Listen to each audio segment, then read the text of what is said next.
Initial speed, she's been finding the top, and then she's been getting past through the, nearly the early stage of the race.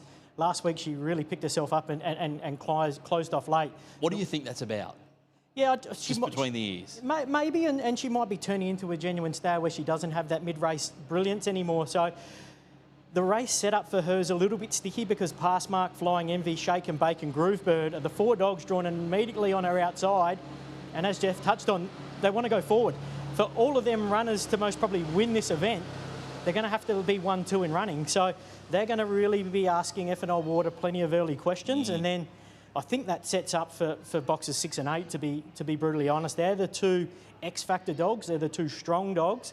And I think with the early speed battle, they'll be able to pick their path. And I think it's whatever picks the right path and doesn't have the halt in momentum. Last week we've seen Late Night News drop to the fence, got held for a bit of momentum through the middle stages, while Unreal Speed, when looped around the field, put a gap on a mid-race, and that was the winning move. I think he gets in the same position here. Every time I look at the race, I think he's going to be in the back half.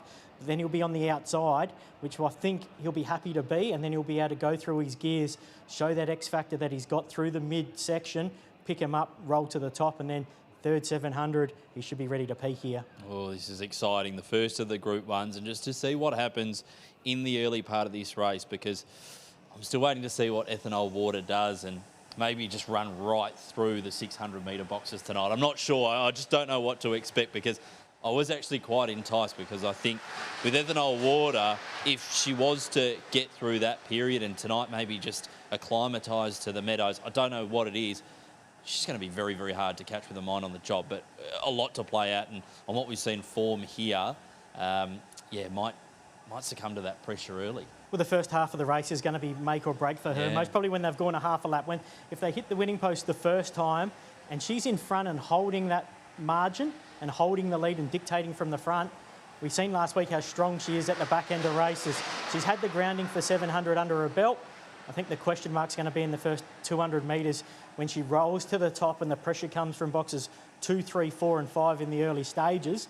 Does she hold her ground and fend them off, or does she get drawn back into the mid-pack like she did last week? Because she was able to pick them up last week being, a genuine stayer and a proven stayer, and she ran past dogs like Flying Envy, who was first up over 700 for a long time. So as much as she closed off and ran past them, it could have been a bit of they were getting tired and made her run look a little bit better.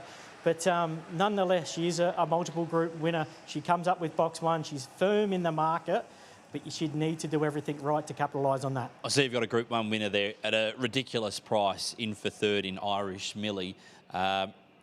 Maybe racing a little better than what the form suggests, because there's not a 1 in there? No, 100%. Her form through Queensland got better and better with racing. And then I thought last week she was quite good. She was only beaten a length and 3/4 to Groovebird, but she got held up through the mid stages and then she was closing off late. I think she's another one, as we talked on, the pace from 1 to 5 go forward, and then 6, 7 and 8 are in the back half. They can pick their runs. They're all genuine 700-metre dogs. They'll be closing off late. I wouldn't be surprised to see Irish Millie cause an upset here at a big double-figure quote. Let's get to Jason Adams. Thanks, Mark, with Cooper Bradley and Ethanol Water representing Team Daly. Cooper, what's the confidence like? Because a lot of doubters out there on her at the moment. Yeah, look, as long as she doesn't do what she did last week and can get out and get in front and not check off heels or anything, I think she's got a good chance. Just see how she goes. Good luck, mate. Thank you. As Cooper representing Team Daly, we'll get a quick comment here from Peter Riley with Unreal Speed, and Pete is now third up. We knew there was a lot of expectation. The zoom top, it was good. Last week, even better. What do we get third up from him? I think this will be he's spot on for tonight. Hopefully this will be his best run of the 3. And the way the race looks early, would you expect him to be going forward rather than having to make those moves mid-race? I hope so. Hopefully the 5 can lead. We can just follow him across, and bit of luck, we'll be in there. Good luck. Thank you.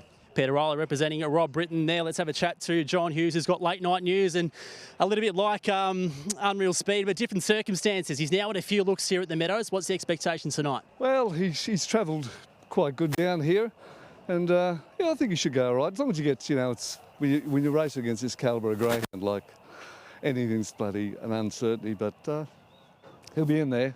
I'm a little bit. That he will be. Late Night News. He'll get back. He'll get home like a runaway train, boys. There's the latest ahead of the Fanta Bale stayers. Nathan Rooney, late mail here for the first of the Group 1s tonight, race 6, the Fanta Bale Stales. 6, 8, 7 and 5, my numbers. I've gone with Unreal Speed. I think it's getting out to quite a nice price here. We'll settle almost probably mid-pack. Happy that it's drawn out wide. Come with one big swoop through the mid-race and then strong to the line. Third up after a long spell, should be ready to peak. Both runs this preparation have been outstanding. 8, Late Night News in for second. The New South Wales visitor was good last week on his Meadows appearance. Think he'll be even better. He'll be in the back half of the field, but he'll come with a strong run late. Same can be said about the roughie of the race, Irish Millie, number 7. I'll put her in for third. She's a Group 1 winner. She'll be doing her best work late. 5, Groovebird in for 4. If I'm risking number 1 here, I think it might get taken over in the early stages. 6, 8, 7 and 5, my numbers for the Fanta Bale Stales final.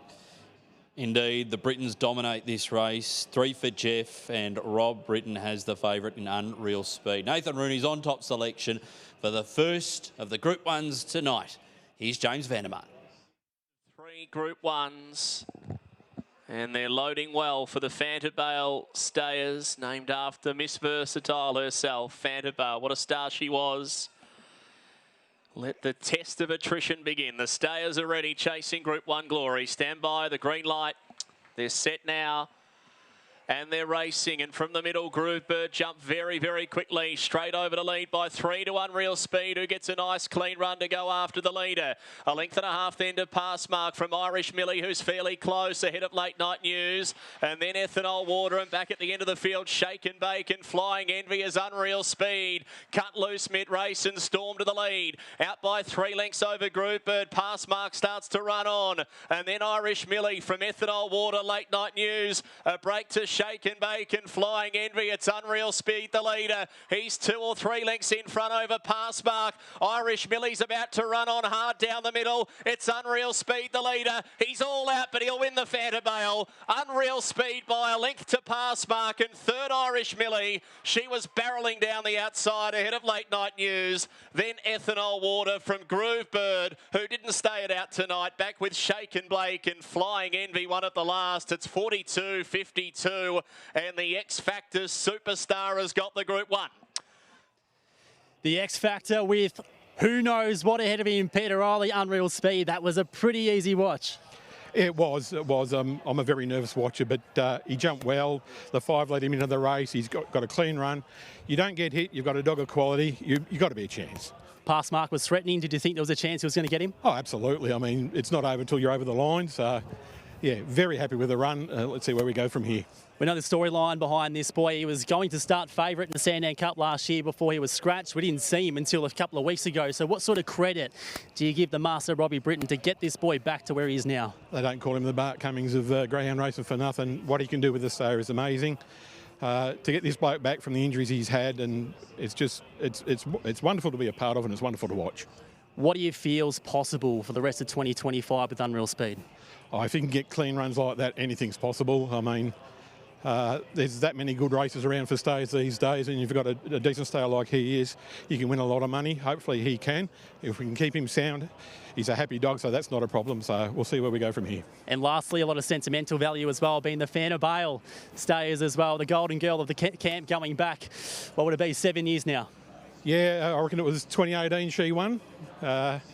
Yeah, she's a very special girl. You're going to get me to cry now, aren't you? And yeah, I mean, for a dog to win 9 Group 1s and then to have a race like this named after her, and then we come out and win it, it is really special. Credit to you, Pete, Robbie, because Unreal Speed's now a Group 1 winner. Good job. Thank you very much. There you go, boys. It was an easy watch for anyone who got involved with Unreal Speed, and who knows. And I think in all likelihood, that will not be the last Group 1 of his career. So special for Team Britain to win the Fanta Bale Stayers, and great interview from Jason Adams. Yeah, any mention of the wonderful bitch herself, Fanta Bale. Amazing training performance, and as we heard there from Pete, I don't call him the Bart Cummings of greyhound training for no reason. That greyhound was of a 9-month break 3 weeks ago and returned in such great form, and here we are a couple of weeks later. He's won a Group 1 quite comfortably, that's to be said, Nate. Yeah, it began beautifully, and Groovebird just tacked him into the race, and then from there he was able to use, he's got a really good turn of mid-race acceleration for a stayer, so when he can put himself tonight outside the leader at the post the first time, you knew he was going to hit the afterburners there through the mid, put a gap on him, and then he was able to coast to the line. So I think the start was a crucial part, and the box draw was good because, as we touched on pre-race, he had all the speed drawn from 1 to 5, and he just had to beat 7 and 8 out, and he was going to get that clean, unimpeded run. Geez, a nervous watcher, isn't he, Pete? And it was only until after the line where he celebrated, and at the moment we can see live shots of Pete giving it to the crowd, really enjoying it with them, which is wonderful to see. There's that engagement involved, and everybody who's here tonight, Nath, has just seen, as Jace mentioned, a potential star of the staying ranks. He's had 14 starts too. We forget that because, you know, he had that long layoff of 9 months, and then he's had the 3 runs back this campaign. He was placed in a Group 1 on resumption. He was brilliant last week in the heats of this Fanta Bale Superstars, and then tonight he justified favouritism. I think he got out to quite a nice price, Mark. I was surprised. I marked him 225 at a very condensed market. I thought he had the beautiful map just to get left alone out wide and build that momentum and use that mid-race acceleration. And when he went past the post the first time and he was about to take over control, from there it was going to be very hard for his rivals to pick him up. And I tell you what, the runner-up pass mark for Jeff Britton was a fantastic run. Yeah, well done to Jared and Mark and the rest of the crew. Yeah, it was grinding out a genuine 700. And like with the interview we just touched on with Jeff, they're not the group stayers of the calibre, but their racing pattern allows them to be competitive in these Group 1 races. Early speed, we're seeing Groovebird lead there, we're seeing Passmark get on speed and then grind out a genuine 700 metres. Third runner, Irish Millie, she's coming back to her best. There's a win in store for her soon. She was quite good through the line once again, and she racked up another placing in a Group 1 to go with a Group 1 win near on 12 months ago. So full credit to Robbie Britton, unreal speed, fantastic effort. That was awesome. Great post-race interview too, by the way, Patch. We saw Pete Riley. He was chuffed with that. He was super happy with that, and the mention of Fanta Bale too. Got him going, didn't it? It got it going. I didn't know I was going to get that sort of reaction, but clearly struck a chord with Pete. And it's not only the Fanta Bale sentimental value of the title of the race, it's also how it goes back to this boy's sire in Space Star, who could have been anything as a stayer before, I don't know if it was his last start, Nate, but when he did a Black Muscle and Sandown Cup, I mean, it sort of ended any hope that he had of taking over the staying ranks. And you get a similar feeling about what Unreal Speed's doing at the moment. Yeah, well, they most probably would have had a similar feeling when he went amiss and had so long off. Like they knew what they had in the closet, and they most probably didn't get everything out of Speedstar because of or Space Star because of that injury. Now they get Unreal Speed, and then he was starting to come through the ranks and progress beautifully, and then had that setback. But the 9 months off and the training effort to bring him back to full ability, but then showcase it on Group 1 events and be dominant once again is a fantastic achievement. And start number 13 or 14 tonight, Jay, so he's only scratching the surface about ability, only scratching the surface about condition after having such a long layoff. The next 12 months, if he can have a good run, he's going to be a force to be reckoned with in every staying event around the country. Curious question. Those sort of greyhounds that go amiss and then go to stud, we see it often that their progeny can have a few issues as well, but this one's clearly overcome it. Do you put anything into that, Nath? Coincident? Coincident. It's coincidental, and usually, you know, I believe they go that fast that something's going to fall off. If you find the dogs that have 100 starts and never have an injury are the ones one baton, you know, and not going too fast. The ones that have got X factor, got brilliance, are too fast for their own good. They're like a car that goes fast. Well, that's the greyhound that I remember having a really deep and meaningful conversation with Robbie and Jeff a couple of years ago. Basha Bale, he was too fast for his own good. Yeah. Where he might have put that into his progeny. We were talking about theories, etc. And anyway, this boy, to get him back and that training performance, and you can imagine the team that the Britons have around them. They've obviously got some good advice around them. They know which advice is the right one, and that's what it takes to be a really good conditioner.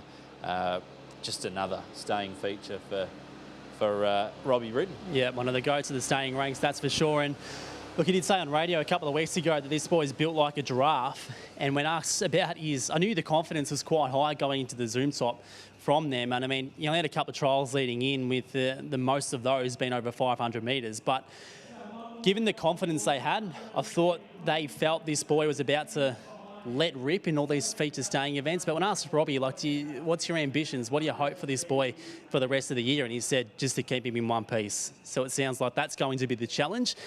And if he does, we'll see more performances like we saw tonight. Can you tell us more about the ownership group or the owner, Jay Hutchison? Yeah, John Hutchison's on the board here at the Meadows. So he's had some success with many of these, so say Tears greyhounds, but it's sort of the same family, isn't it, Nate, from a breeding point of view? But the likes of Tough Tears, who won some good races. There'd be a number of others I can't remember, but there's a long association there. Yeah, it's this dam line that he's been able to tap into, the Ivers dam line that just throws up staying dam lines, and you give it to the goat of staying ranks in Robbie Britton, and then you watch the magic unfold, so to speak. So my question about him tonight is, he's obviously so lightly raced, and then Robbie's obviously mindful about his injuries and keeping him together over the next 12 months. Does he push forward and continually race him over 700, or now he's hit that success, does he kind of tap the brakes, so to speak, give him a couple of weeks and then build him up for his next campaign, whatever that might be? It'll be interesting if he just, most stayers continue to race. You look at your Groove Birds, your Pass Marks, they're week in, week out, they're always looking for that staying race.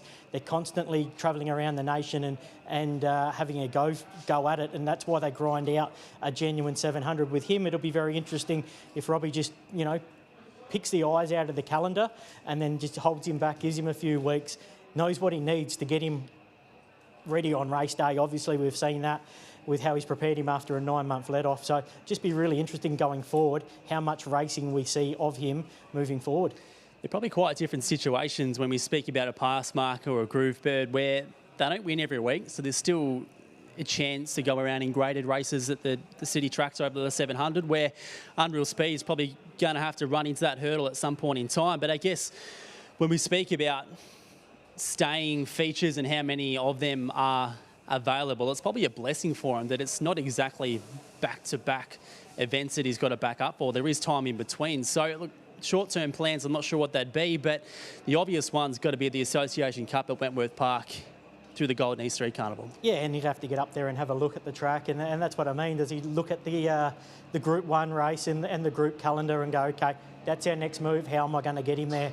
Does he race him just purely in the group events? He's well and truly one of the best stars we have at the current time, and we talked about it a couple of weeks ago, that it's almost the hand of the baton, isn't it? The Lanfrancos, the Unreal Speeds, they're the ones now ready to take over from the Palawa Kings, the Valpolicellas of recent times, who have had their time in the sun and are on the way down. So it'll be very interesting how Robbie programs him moving forward in the coming weeks and months. And just, I'm with Robbie. I just hope he can get a consistency of racing into him, because we see what stayers do when they get 30, 40, 50 starts. This greyhound's still only had a dozen starts. So, the sky's his limit. He's still learning how to race. He's still an amateur, so to speak, even though his age doesn't show that. If he gets another 20 starts consistently in him over the period of the next 6 to 8 months, I think he will certainly become one of the great stayers of the current time. And there's a reaction from Pete Riley. I tell you what, we didn't get much there, but we got a little bit when we mentioned the name of Fanta Bale in the post-race interview. Pass Mark runner-up, Irish Millie third. I mean, great performances from them. I mean, the credit discussion is going to be surrounded by Unreal Speed, but Pass Mark just continues to back up in good races. Yeah, and we've seen that for a period of time, haven't we? Pass Mark's been brilliant, and Irish Millie's starting to get back to the Irish Millie of old. She looks better, doesn't she? We touched on it the last couple of weeks, that she's just slowly getting better and better and better, and she's only been beaten a couple of lengths there, dead on 2 lengths to third. So she's racing in real good form, which is good to see. We like seeing these good stayers get back to their peaks of their powers, because that's what makes good racing. Ethanol Water under par again, I would suspect. I forgot about her. I mean, what was it?